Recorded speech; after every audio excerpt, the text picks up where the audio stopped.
Again, happy Mother's Day. Thank you, same to you.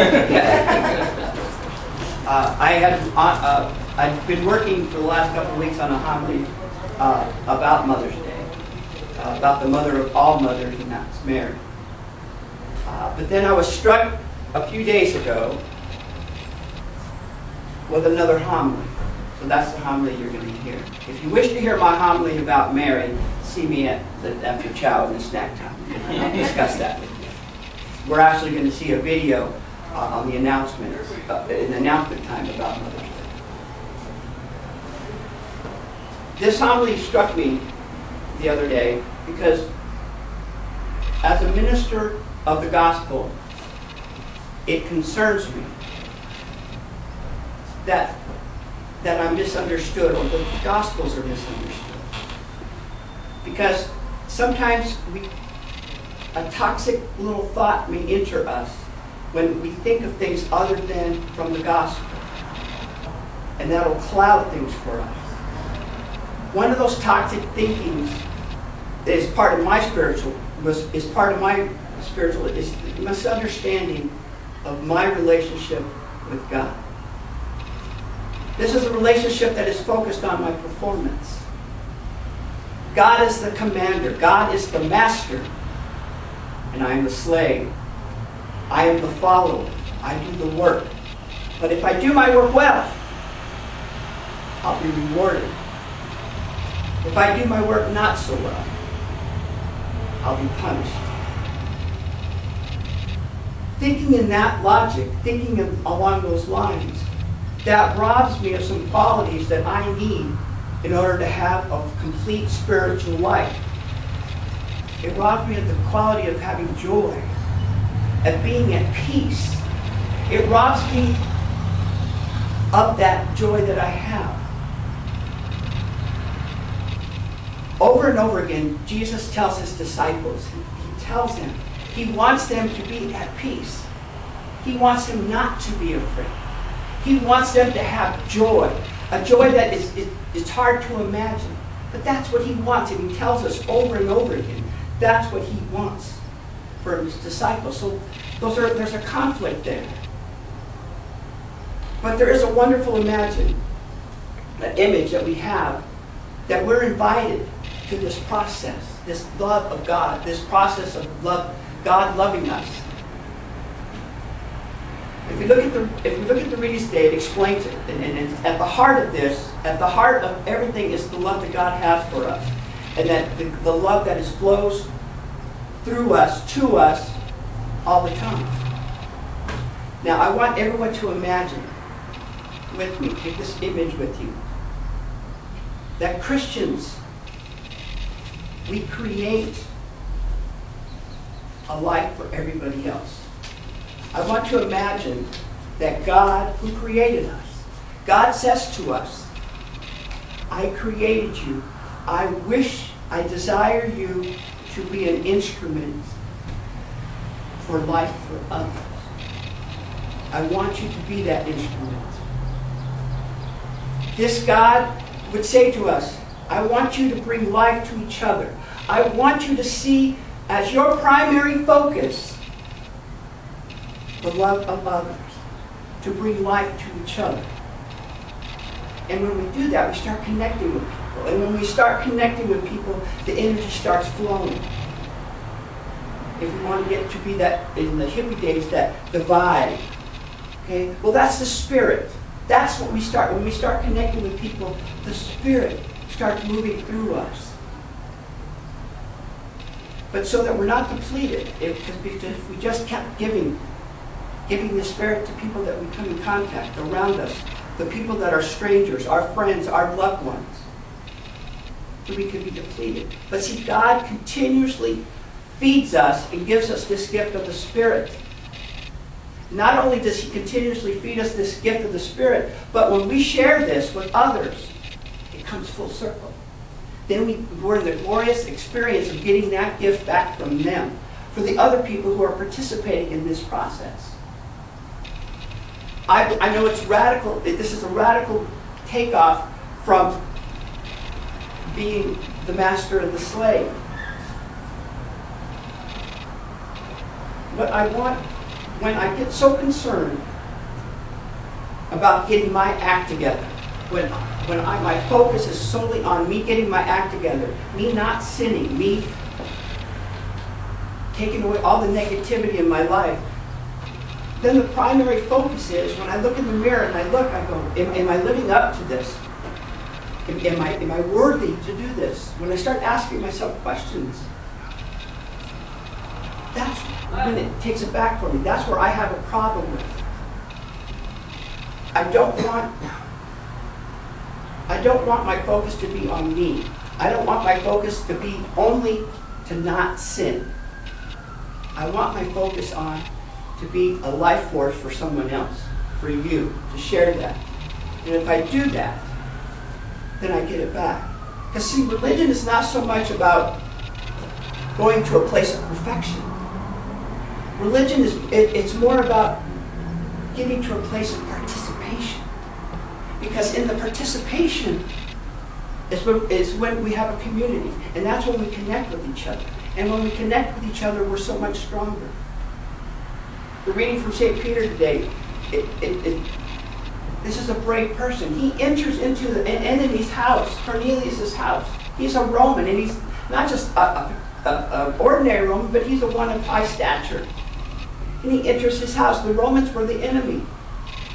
The Romans were not friends of the Jews. They were the ones who were taxing the Jews. They were the ones who were abusing the Jews. But he enters him to his home, his house. The Spirit moved him to go into this house. And Cornelius had heard about some of the great things that the disciples were doing. So he was a little bit curious. And then Peter starts to preach. And Cornelius starts treating him as an extraordinary person. But Peter says to him, I am not an extraordinary person. I'm a regular human. I'm like you. I have my faults. I have my issues.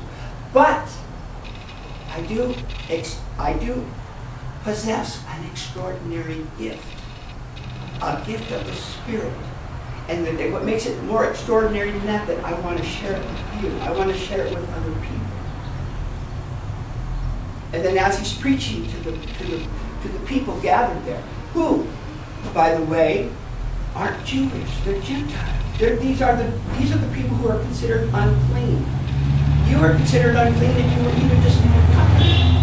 But he starts to preach to them, and then the Spirit comes upon them. And they make a point in here that they weren't even baptized. I like that. I like the thought that we can have the Spirit come within us without being baptized, without the rigid you have to go to step 1, step 2, step 3. You have to follow it along because the Spirit doesn't move like that. Often some of the churches are very rigid in dogmatic ways that they do and treat their parishioners. That you must do this, you must do A, B, and C if you want to get to D. But that's not the case here. They weren't even baptized then. They became baptized. But the Spirit came with them. The thing I like about the passage of this is it tells us the fundamental way that the Spirit works with us. The Spirit is there for people who are willing to listen, who want to accept, who want to receive, who want to say, I want that gift. I want that love. And the Spirit comes in like the wind. It's wonderful. The Spirit has no requirements. The only thing you need to do is be willing to accept it and to want it. The reading from Peter has so many different levels because it tells us that we don't have to be perfect in order to receive the Spirit. We don't have to be there already. The Spirit is right for us when we accept it and when we're willing to take it, and when we want it, we want to receive it. It is a simple and so basic. If we listen to John, the next reading, he says, what he's telling us is that what we really see, if we really see God for who He is, if we really know Him, and then we will know that what He is giving to us. And we would, if we truly accept that, we'd be a loving people. Not all of us are loving people yet. If we understand how God operates, that He gives us this gift without any reservation. He doesn't mean there's no requirements for Him to love us. If we know God, if we know God, we will be a loving people. We will be a loving people. Yesterday I used an analogy of money. If we received $500,000 every day, $500,000 every day, and our task was from God to go out and help people with this money, well, we would have no problem with it. Because I know tomorrow I'm getting another $500,000, I'm getting another $500,000. So I would have no issue with sharing that money and helping people with that money. But too often, people have this perception that in order to have grace, to have this joy, to have this gift, to get this gift from God, that we must work hard for it. We must earn it. We must be saints in order to get this. And if we do, if we have that perception that we need to earn it, that we need to work hard, we need to suffer to get this gift, then how likely are we to give that gift away, to give it to somebody else? We get a little stingy, don't we?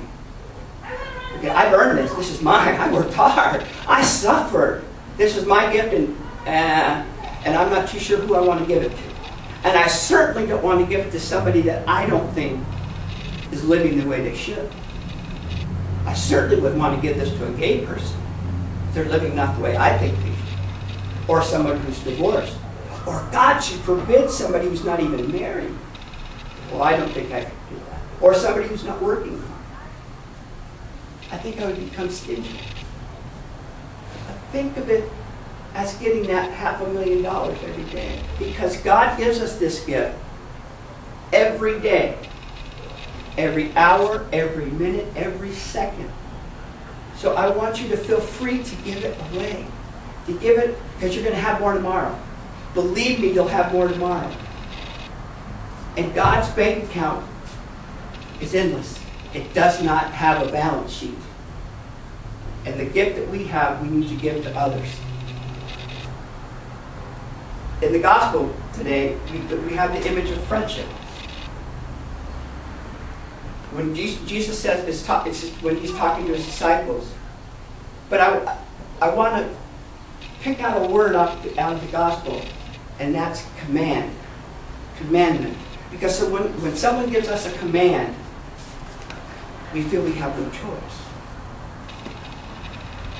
Language can be very tricky. We get hung up on just the word. If you just take the command, I command you to do this. I like to think of it in another way. Instead of using the command, what if we said, this is God's will. This is God's desire. This is God's desire for you to love one another. This is His commandment, longing. That's what it is. If you look at it that way. God longs for us to fall in love with Him. And if we fall in love with Him, then we can share that love. If we truly believe that this gift is endless, that we should have no problem giving that gift to others, sharing this gift.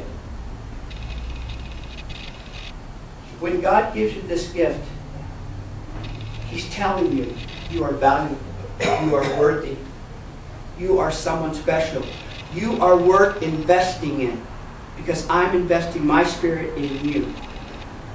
He says that to everyone, everybody who's willing to listen. I would just ask everyone, let's not be stingy. Let's give freely. Because love in itself, in its very nature, love is free. You cannot make anybody love you, and you cannot make me love you. I can't make you love me. Love, in its definition, is free. And the love God gives us is free. And the love that we share with each other should also be free. So I just ask, let's not be stingy. In His most holy name.